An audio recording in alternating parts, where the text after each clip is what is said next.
வணக்கம் மக்களை, சற்றுமுன் கிடைத்த தகவல் ஒன்றை பார்க்க போகிறோம். அதிமுகவின் முன்னாள் அமைச்சர் அனைவரும் பிரிந்து சென்றவர்களை ஒன்றிணைக்கும் திட்டம் திடீர் தகவல். இந்த ஒரு தகவலை பற்றி தான் நாம் பார்க்க போகிறோம்.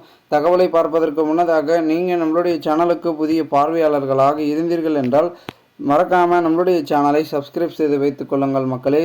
தற்பொழுது அதிமுக கட்சியில் அனைவரும் ஒன்று சேர வேண்டும் என்ற கோஷங்கள் அதிகமாகி இருக்கிறது என்றே நாம் கூறலாம். காரணம் என்னவென்றால் அதிமுக கட்சி தற்பொழுது மிகப்பெரிய அளவில் பேசும் பொருளாக மாறி இருக்கிறது என்றே நாம் கூறலாம்.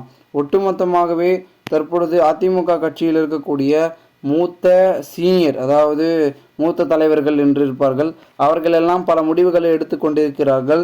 எங்கெங்கு நமக்கு ஆதரவு அதிகமாக குறைஞ்சிருக்கிறதோ அங்கே நாம் கையாளும் வகையில் பார்த்தீங்கன்னா இறங்க வேண்டும், தீவிரமாக இறங்கணும், அப்போ தான் நமக்கான ஆதரவு பெருகும் அப்படின்றதுல உறுதியாக இருக்கார் நம்மளுடைய பார்த்திங்கன்னா அதிமுகவின் தலைவர்கள், அதாவது மூத்த தலைவர்கள்.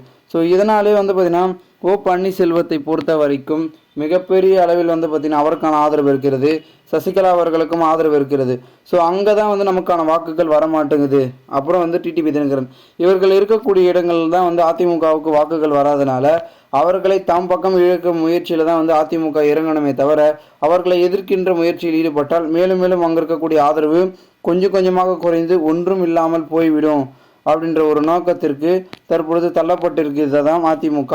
இதையெல்லாம் தெரிந்த அனைத்து இந்திய அண்ணா திராவிட முன்னேற்ற கழகத்தின் சீனியர் நிர்வாகிகள் தற்பொழுது அதை எப்படியாவது நம்ம கொண்டு வர வேண்டும் என்ற ஒரு நோக்கத்தில் அவர் இறங்கிவிட்டதாக கூறப்படுகிறது. அதாவது குறிப்பாக சொல்ல வேண்டும் என்றால் அதிமுகவில் இருக்கக்கூடிய மிக முக்கிய புள்ளிகள் அனைவருமே தற்பொழுது ஒன்றிணைக்கும் முயற்சியை பார்த்திங்கன்னா கையில் எடுத்திருப்பதாகவும் அதற்கான ஆலோசனையை ஒரு சில விஷயங்களாக பார்த்திங்கன்னா செய்து கொண்டிருப்பதாகவும் கூறப்படுகிறது. மேலும் ஏனென்றால் தமிழக அரசியலில் பல வரலாறு வெற்றிகளை பார்த்திங்கன்னா குவித்து வந்திருக்கும் அதிமுக தற்போது தொடர்ந்து தோல்விகளை சந்தித்து வருகிறது.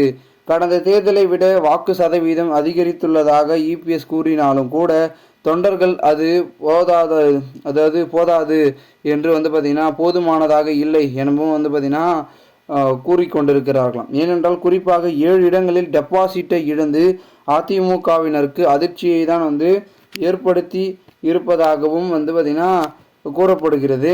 மேலும் இந்த ஒரு சூழலில் இதில் அதிமுக மீண்டும் வெற்றியை பெறுமா என்ற சந்தேகங்களும் கேள்விகளும் எழுந்துள்ளதாகவும் கூறப்படுகிறது. அதற்கான முயற்சிகளை வெற்றி பெறுவதற்கான முயற்சிகளை அதிமுகவின் தொண்டர்களும் மூத்த நிர்வாகிகளும் அமைச்சர்களும் எடுத்து கொண்டிருக்கிறார்கள் என்று நாம் கூறலாம். தற்பொழுது தலைமை எடுக்காமல் இருந்தாலும் பரவாயில்லை, நாங்கள் எடுப்போம் என்ற ஒரு முயற்சியில் அவர்கள் இறங்கி வேலை பார்த்து கொண்டிருக்கிறார்களாம். அதிமுகவின் மூத்த அமைச்சர் புள்ளிகள் பொறுத்திருந்து பார்ப்போம் என்ன நடக்கிறது என்பதை. மேலும் இந்த ஒரு தகவலை குறித்த பொதுமக்கள் உங்களுடைய கருத்துக்களை மறக்காமல் கமெண்ட் மூலமாக நீங்கள் தெரிவிங்கள். இதுபோன்று நீங்கள் அரசியல் சார்ந்த நிகழ்வுகளாம் தினசரி தெரிந்து கொள்ள நம்மளுடைய தமிழகத்தின் அரசியல் என்னுடைய சேனலை சப்ஸ்கிரைப் செய்து வைத்துக் கொள்ளுங்கள். நன்றி, வணக்கம்.